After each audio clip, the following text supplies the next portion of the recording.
Dear students, एक बार फिर से स्वागत है हमारे यूट्यूब चैनल आदर्श विद्या मंदिर क्लासेस में। आज मैं एक बहुत ही इम्पॉर्टेंट चैप्टर जिसका नाम ट्रांसफॉर्मेशन ऑफ सेंटेंसेस और टॉपिक का नाम रिमूवल ऑफ एडवर्ब टू, ये पढ़ाने चल रहा हूँ। यह जो चैप्टर है, यह जो टॉपिक है, यह क्लास 11th और 12th स्टैंडर्ड के स्टूडेंट्स के लिए उपयोगी है और यह बहुत ही इम्पॉर्टेंट, जैसा कि मैंने बताया, इम्पॉर्टेंट चैप्टर है। यह चैप्टर कंपटीशन लेवल पर भी पूछा जाता है, removal of adverb too competition level पर भी पूछा जाता है। तो मैं इसको पढ़ाने चल रहा हूँ। तो देखिए, एडवर्ब टू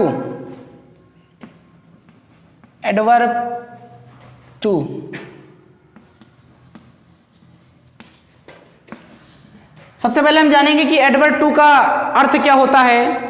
तो देख लीजिए, टू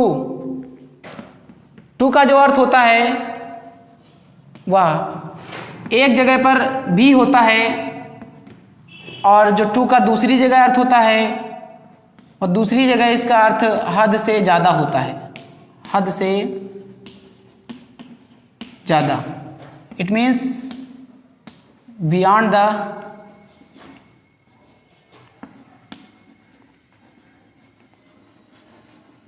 प्रॉपर लिमिट। तो देखिए, एडवर्ब टू के दो अर्थ होते हैं।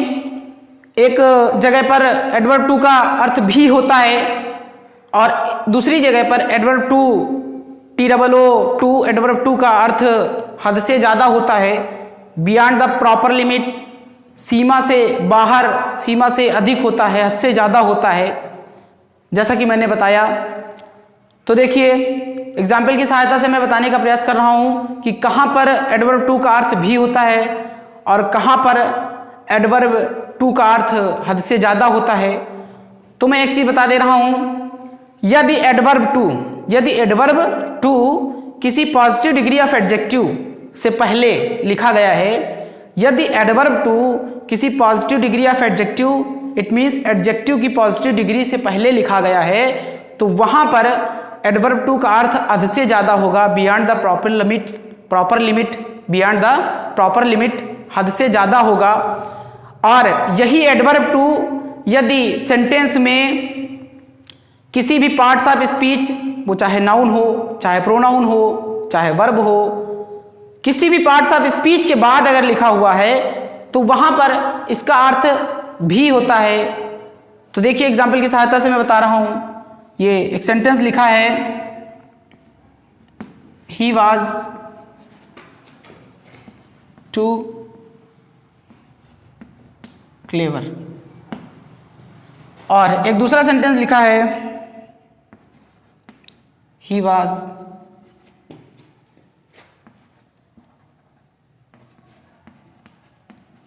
Clever to. तो देखिए, पहले सेंटेंस में ये जो क्लेवर है, ये क्लेवर एडजेक्टिव की पॉजिटिव डिग्री है, ये पॉजिटिव डिग्री से पहले एडवर्ब टू लिखा हुआ है, तो यहाँ पर इसका अर्थ हद से ज़्यादा होगा।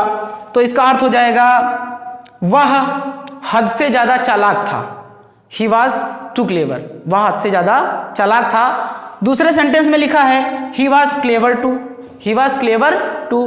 इस सेंटेंस में एडवर्ब टू एडजेक्टिव की पॉजिटिव डिग्री से पहले नहीं लिखा है, वह किसी भी पार्ट्स ऑफ स्पीच के बाद लिखा हो सकता है।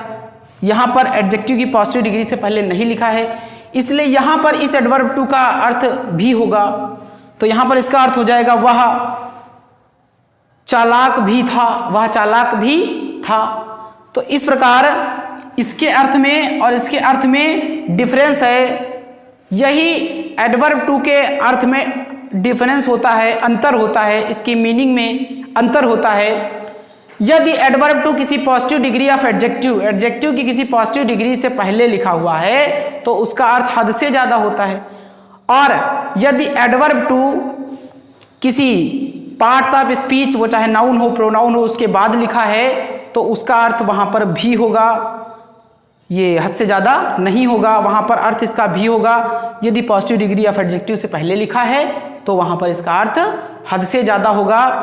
तो देख लीजिए, हिंदी में यदि आप कोई सेंटेंस लिखते हैं, ठीक है, तो यदि भी शब्द आप अर्थ में लाना चाहते हैं तो उसी शब्द के बाद आपको एडवर्ब टू लिखना है जिस शब्द के बाद हिंदी में भी होगा।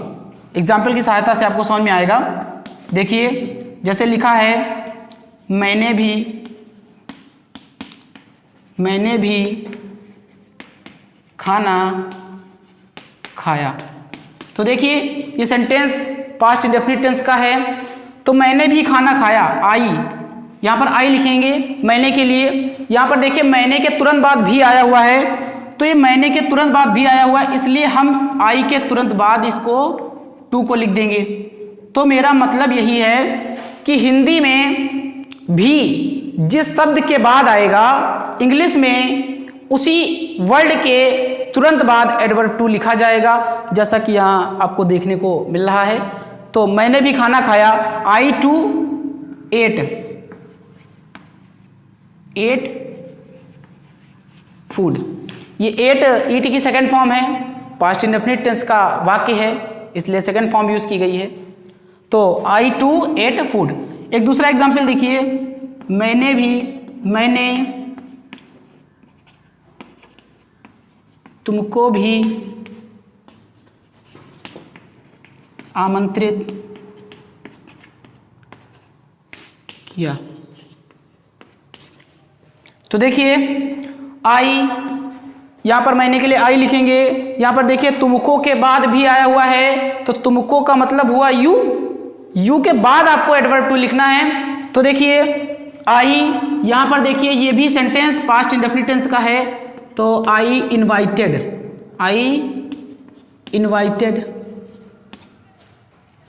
यू, और इसके बाद एडवर्ब टू लिखा जाएगा। मेरा कहने का मतलब यही है कि हिंदी में जिस शब्द के बाद भी होगा, भी शब्द दिया होगा, इंग्लिश में उसी वर्ड के बाद आपको एडवर्ब टू लिखना है। यहाँ पर तुमको के बाद भी दिया था, इसलिए यू के बाद हमने टू लिखा है, एडवर्ब टू लिखा है, आई इनवाइटेड यू टू। तो इस प्रकार आपको हिंदी में ट्रांसलेट करते समय इस प्रकार लिखना है, जैसे लिखा हो वह हद से ज़्यादा खूबसूरत है। तो आप लिखोगे शी इज, और यहां पर हद से ज़्यादा आया हुआ है, इसलिए आप adverb too positive degree of adjective से पहले लिखेंगे, एडजेक्टिव की पॉजिटिव डिग्री से पहले लिखेंगे। तो ही इज टू ब्यूटीफुल, हद से ज़्यादा खूबसूरत। यहाँ पर ब्यूटीफुल एडजेक्टिव की पॉजिटिव डिग्री है, इसलिए इसके पहले हम एडवर्ब टू लिखेंगे, क्योंकि यहाँ पर इसका अर्थ हद से ज़्यादा होगा। सी इज टू ब्यूटीफुल, यहाँ पर फुल स्टॉप हो जाएगा। तो इस प्रकार आपको समझ में आ गया होगा कि एडवर्ब टू का यूज कहाँ पर कैसे किया जाता है और इसके अर्थ कहाँ पर कैसे क्या क्या अर्थ निकलते हैं, ये सारी बातें आपको समझ में आ गई होंगी। तो एक चीज़ और बता दें कि जो एडवर्ब टू है उसको रिमूव करना है, जैसा कि हमारा टॉपिक है रिमूवल ऑफ एडवर्ब टू। इस टॉपिक के अंतर्गत एडवर्ब टू को रिमूव करना है, तो किस प्रकार के सेंटेंसेस को रिमूव करना, किस प्रकार के सेंटेंसेस में एडवर्ब टू रिमूव करना है और किस प्रकार के सेंटेंसेस में एडवर्ब टू नहीं रिमूव करना है, तो इस चीज़ पर हम चर्चा किए दे रहे हैं। जिस सेंटेंस में adverb too positive degree of adjective से पहले लिखा होगा, एडजेक्टिव की पॉजिटिव डिग्री से पहले लिखा होगा, उस सेंटेंस में एडवर्ब टू को रिमूव किया जाएगा। और जिस सेंटेंस में एडवर्ब टू एडजेक्टिव की पॉजिटिव डिग्री के बाद लिखा होगा या किसी भी अन्य किसी अन्य पार्ट्स ऑफ स्पीच के बाद लिखा होगा, उस सेंटेंस में एडवर्ब टू का रिमूवल नहीं होगा। इट मीन्स एडवर्ब टू वहां पर रिमूव नहीं किया जा सकता है। उसी सेंटेंस में एडवर्ब टू को रिमूव किया जाएगा जिस सेंटेंस में एडवर्ब टू एडजेक्टिव की पॉजिटिव डिग्री से पहले दिया होगा। उसी प्रकार उसी तरह के सेंटेंसेज में हमें एडवर्ब टू को हटाना है, रिमूव करना है। जैसे ये सेंटेंस पहला वाला जो दिया है आपका, ही वॉज टू क्लेवर, और ये जो सेंटेंस दिया है, सी इज टू ब्यूटीफुल। इस प्रकार के सेंटेंसेज में हमें एडवर्ब टू रिमूव करना है, हटाना है। और ये जो सेंटेंस है, इस सेंटेंस में एडवर्ब टू को रिमूव नहीं करना है, इस सेंटेंस में भी एडवर्ब टू को रिमूव नहीं करना है। एडवर्ब टू को टोटली उसी सेंटेंस में रिमूव करना है जिस सेंटेंस में एडवर्ब टू किसी एडजेक्टिव की पॉजिटिव डिग्री से पहले आया हुआ हो। अब बात आती है कि ये सेंटेंस कितने प्रकार के हो सकते हैं। तो इस तरह के सेंटेंस दो प्रकार के हो सकते हैं। एक तो वह सेंटेंस जिसमें एडवर्ब टू पॉजिटिव डिग्री से पहले दिया होगा लेकिन उसके बाद कोई भी इन्फिनेटिव नहीं दिया होगा, और एक दूसरा टाइप इसका होता है जिसमें एडवर्ब टू पॉजिटिव डिग्री से पहले तो दिया होगा लेकिन उसके तुरंत बाद इन्फिनेटिव दिया होगा। अब तो देखिए एग्जाम्पल की सहायता से मैं आपको समझाने का प्रयास कर रहा हूं।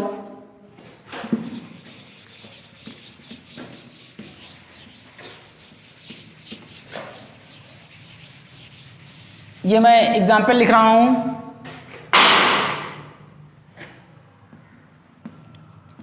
ही वॉज too eager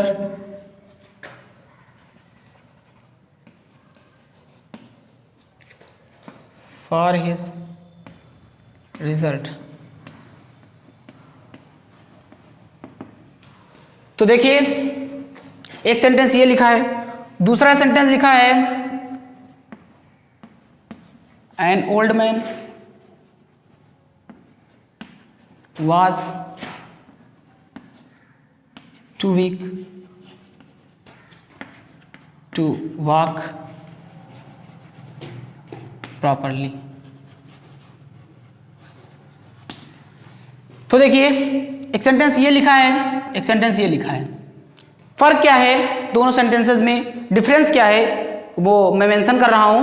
यहां पर देखिए he was too eager for his result, तो यहां पर एडवर्ब टू एडजेक्टिव की पॉजिटिव डिग्री से पहले आया हुआ है लेकिन यहां पर कोई भी इन्फिनेटिव नहीं दिया है। अब इन्फिनेटिव क्या है तो उस पर थोड़ा सा चर्चा किए दे रहे हैं। इन्फिनेटिव क्या है? To preposition to plus main verb का फर्स्ट फॉर्म, ये जो है इन्फिनेटिव है एक्टिव वॉइस के रूप में। एक्टिव वॉइस के रूप में यह सिंपल इन्फिनेटिव है।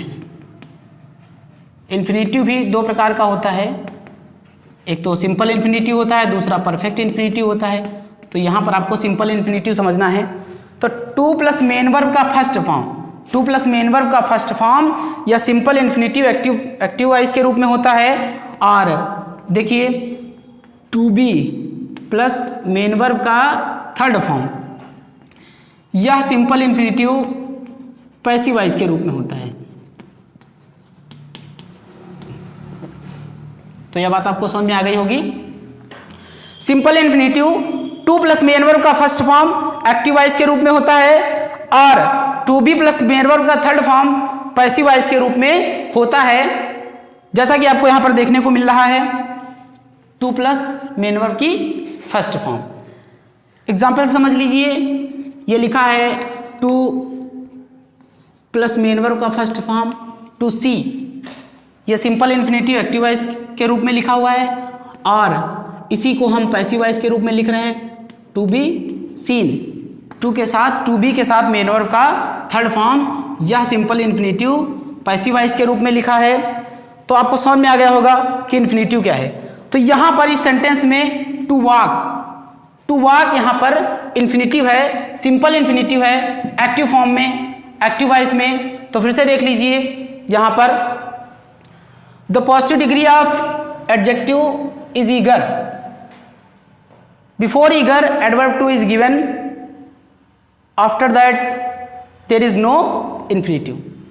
फिर से देख लीजिए, इस सेंटेंस में ईगर ये एडजेक्टिव की पॉजिटिव डिग्री है, इसके पहले एडवर्ब टू दिया है, लेकिन उसके बाद कोई भी इन्फिनेटिव नहीं दिया है, कोई भी इन्फिनेटिव एक्टिव फॉर्म में या पैसिव फॉर्म में नहीं दिया हुआ है। जबकि दूसरा सेंटेंस देखिए, an old man was too weak to walk properly. इस सेंटेंस में एडवर्ब टू वीक, एडजेक्टिव की पॉजिटिव डिग्री वीक से पहले एडवर्ब टू दिया हुआ है, लेकिन उसके बाद इन्फिनेटिव भी दिया है, इन्फिनेटिव भी उसके बाद दिया है। Positive degree of adjective is weak, before weak adverb to is given, और after that there is an infinitive. It means positive degree तो दी है, उसके पहले एडवर्ब टू दिया है और उसके बाद इन्फिनेटिव भी दिया है, जबकि पहले सेंटेंस में इन्फिनेटिव नहीं दिया था। तो इन दोनों तरह के सेंटेंसेस को किस प्रकार रिमूव करना, इन दोनों तरह के सेंटेंसेस में एडवर्ब टू को किस प्रकार रिमूव करना है, इस पर हमें अध्ययन करना है। तो एक चीज और बता दें, जिसमें इन्फिनेटिव नहीं है, जिसमें इन्फिनेटिव नहीं है उस सेंटेंस में केवल आपको एडवर्ब टू रिमूव टू लिखा होगा, रिमूव टू।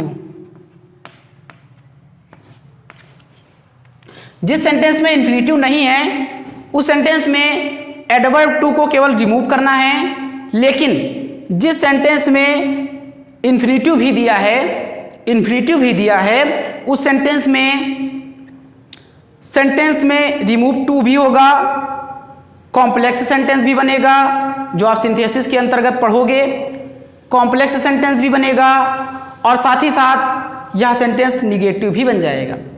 तो एग्जाम में या बुक में क्वेश्चन इस तरह से पूछा जा सकता है, यदि पॉजिटिव डिग्री के पहले एडवर्ब टू है और उसके बाद इन्फिनेटिव भी दिया है, तो सेंटेंस के आगे रिमूव टू भी लिखा हो सकता है, निगेटिव बनाना भी लिखा हो सकता है, और कॉम्प्लेक्स बनाना भी लिखा हो सकता है। लेकिन यदि सेंटेंस में इन्फिनेटिव नहीं है तो उस सेंटेंस के आगे केवल और केवल रिमूव टू लिखा होगा, निगेटिव बनाना या कॉम्प्लेक्स बनाना नहीं लिखा होगा, केवल रिमूव टू लिखा होगा। तो अब हम आगे की ओर चलते हैं और बताते हैं किस प्रकार सेंटेंस को चेंज करना है, किस प्रकार सेंटेंस में एडवर्ब टू को रिमूव करना है। देखिए,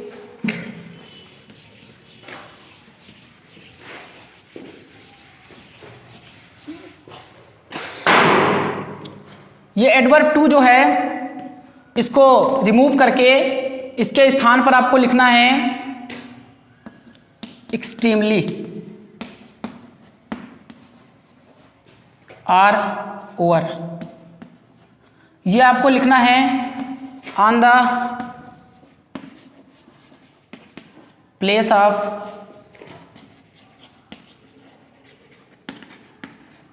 एडवर्ब टू। टू को हटाकर एनफ भी लिखा जा सकता है,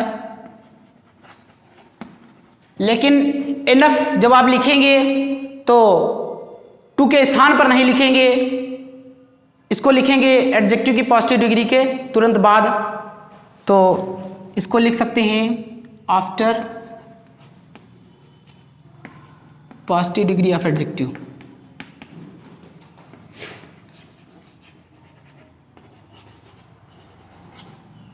एडजेक्टिव, तो इस प्रकार शॉर्टकट में लिखे दे रहे हैं adjective after positive degree of adjective. Adjective की पॉजिटिव डिग्री के बाद लिखा जाएगा। और उसके बाद एक चीज और बता दें,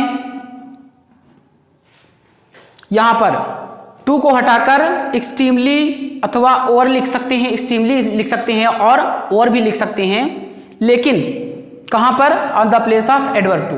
एडवर्ब टू को हटाकर इसी जगह पर आपको एक्सट्रीमली लिखना है अथवा और लिखना है रिमूव टू करने के लिए। और एडवर्ब टू के स्थान पर एनफ भी लिखा जा सकता है, एडवर्ब टू के स्थान पर एनफ भी लिखा जा सकता है, लेकिन यह एनफ एडजेक्टिव की पॉजिटिव डिग्री के बाद लिखना है after positive degree of adjective. एक चीज और लिख सकते हैं, एडवर्ब टू के स्थान पर, एडवर्ब टू के स्थान पर लिख सकते हैं beyond the proper limit, beyond the proper limit. ये एडजेक्टिव, ये देखिए एडवर्ब टू जो है, एडवर्ब टू के स्थान पर, स्थान पर नहीं लिख सकते हैं, इसको सबसे लास्ट में लिखा जाएगा।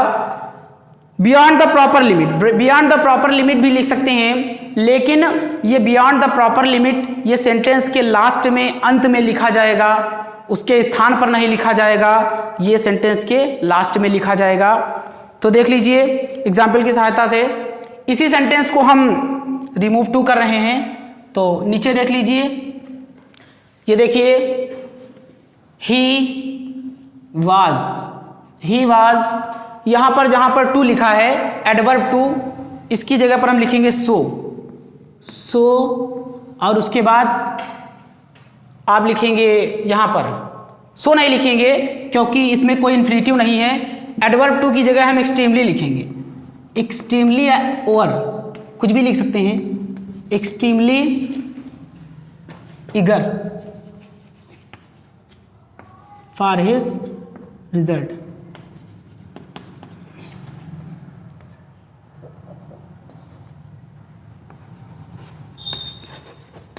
इस प्रकार, तो देखिए he was extremely eager for his result. इस प्रकार एडवर्ब टू की जगह हम एक्सट्रीमली लिख सकते हैं या ओवर लिख सकते हैं, दो शब्द में से कोई, दो वर्ड्स में से कोई भी एक वर्ड हम लिख सकते हैं एडवर्ब टू के प्लेस पे। और अगर हम एनफ लिखना चाहें तो हम एडवर्ब टू के प्लेस पे नहीं लिखेंगे, बल्कि एगर के बाद लिखेंगे, एडजेक्टिव की पॉजिटिव डिग्री के बाद लिखेंगे। और हम बियॉन्ड द प्रॉपर लिमिट भी लिख सकते हैं, लेकिन यदि हम बियॉन्ड द प्रॉपर लिमिट लिखना चाहते हैं तो इसको सेंटेंस के लास्ट में लिखेंगे, अंत में लिखेंगे। तो यह पहला नियम आपको समझ में आ गया होगा, पहला रूल आपको समझ में आ गया होगा। अब दूसरा नियम देखिए, जिसमें इन्फिनिटिव भी दिया रहता है। ऐसा सेंटेंस जिसमें पॉजिटिव डिग्री के पहले एडवर्ब टू तो दिया होगा और बाद में इन्फिनिटिव भी दिया रहेगा, ऐसे सेंटेंस में रिमूव टू कैसे किया जाएगा? तो देखिए सेंटेंस लिखा हुआ है, N old man was too weak to walk properly। तो देखिए यहां पर एडवर्ब टू लिखा है, वीक एडजेक्टिव पॉजिटिव डिग्री है, इसके पहले एडवर्ब टू लिखा है, उसके बाद टू वॉक सिंपल इन्फिनिटिव लिखा है, एक्टिव वॉइस में, एक्टिव फॉर्म में लिखा हुआ है। तो इस सेंटेंस में एडवर्ब टू को रिमूव करना है। तो इस सेंटेंस में एडवर्ब टू को रिमूव करने के लिए एडवर्ब टू के प्लेस पे हमें सो लिखना होता है, एन ओल्ड मैन वाज। जहां पर एडवर्ब टू है इसके प्लेस पे हमें सो लिखना होगा, सो। उसके बाद वीक लिखेंगे, फिर कंजक्शन दैट लगाएंगे, कंजक्शन दैट लिखेंगे। उसके बाद हमें यहाँ पर जो ये सब्जेक्ट है, इस सब्जेक्ट को लिखना है। यदि सब्जेक्ट प्रोनाउन है तो उसी प्रोनाउन को लिख देना है। यदि यहाँ पर सब्जेक्ट नाउन है तो आगे आपको सब्जेक्ट के रूप में प्रोनाउन का यूज करना है। तो यहाँ पर एन ओल्ड मैन ये लिखा हुआ है सब्जेक्ट के रूप में, एन ओल्ड मैन ये एज ए मैस्कुलिन जेंडर है, पुल्लिंग है, इसलिए हम यहाँ पर ही प्रोनाउन का यूज करेंगे। तो यहाँ पर लिखेंगे ही। उसके बाद एक और परिवर्तन होता है, यहाँ पर वाज ये वर्ब पास्ट टेंस की है, वाज और वर ये पास्ट टेंस की हेल्पिंग वर्ब हैं। यदि यहाँ पर वाज या वर होगा तो आगे हमें कुड नॉट लिखना होगा, और यहाँ पर यदि प्रेजेंट टेंस की helping verb is am are लिखी होंगी तो आगे हमें कैन नॉट का यूज करना है। तो यहाँ पर वाज लिखा है इसलिए हमें कुड नॉट लिखना है, कुड कुड नॉट, उसके बाद से sentence to walk, sorry could not के बाद मेन वर्ब का first form, could not walk properly. तो इस तरीके से ये एडवर्ब का रिमूव हो जाएगा, एडवर्ब टू का रिमूव हो जाएगा, एडवर्ब टू सेंटेंस से रिमूव हो जाएगा। इस सेंटेंस को हमने रिमूव भी कर लिया, इस सेंटेंस में एडवर्ब टू को रिमूव भी कर लिया है और सेंटेंस को निगेटिव भी बना लिया है और सेंटेंस को कॉम्प्लेक्स भी बना लिया है। N old man was so weak that he could not walk properly. इस प्रकार सेंटेंस में एडवर्ब टू का रिमूवल हो चुका है। आगे देखिए एक और एग्जाम्पल देख लीजिए। The box was too heavy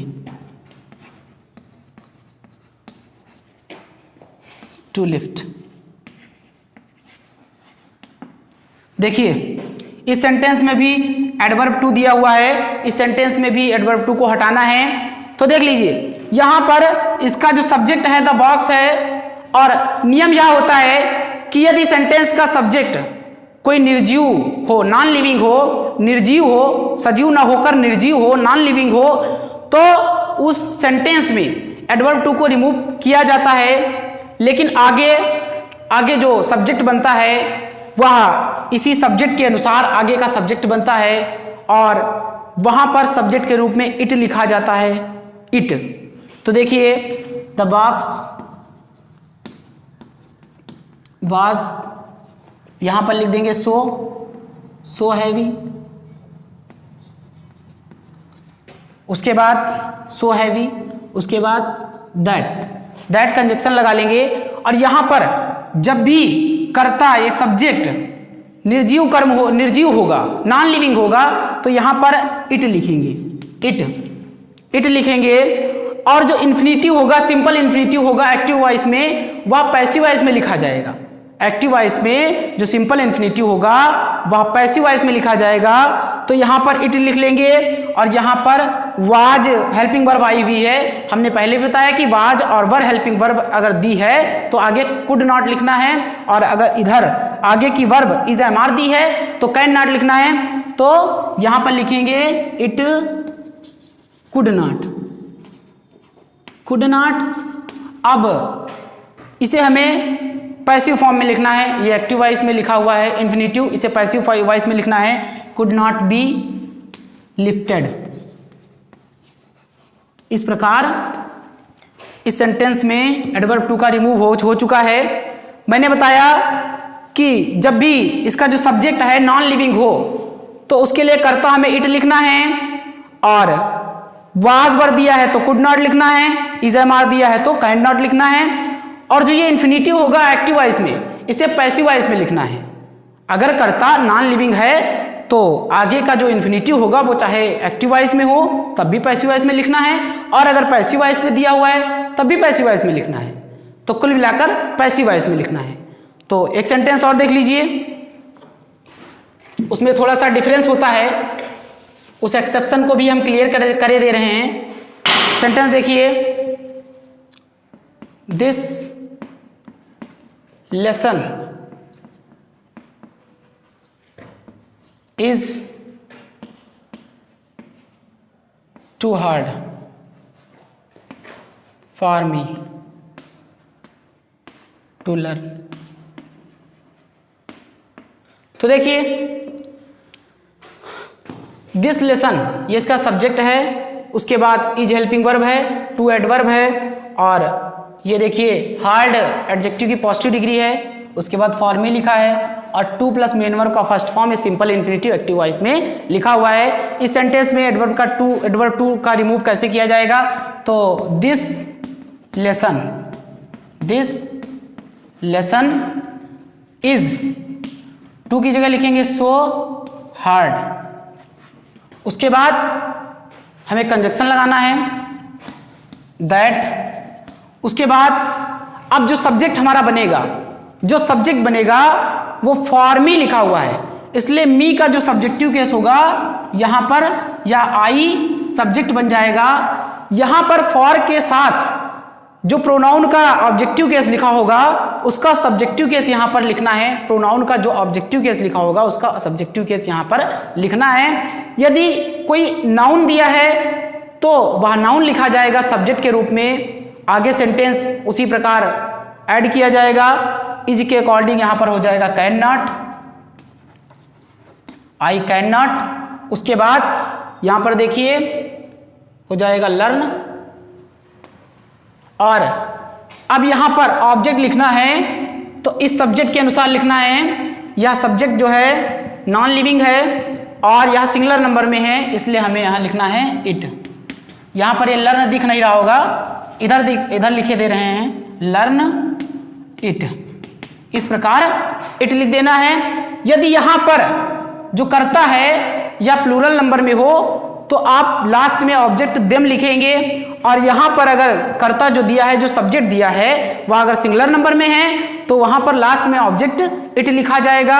यह थोड़ा सा डिफरेंस होता है।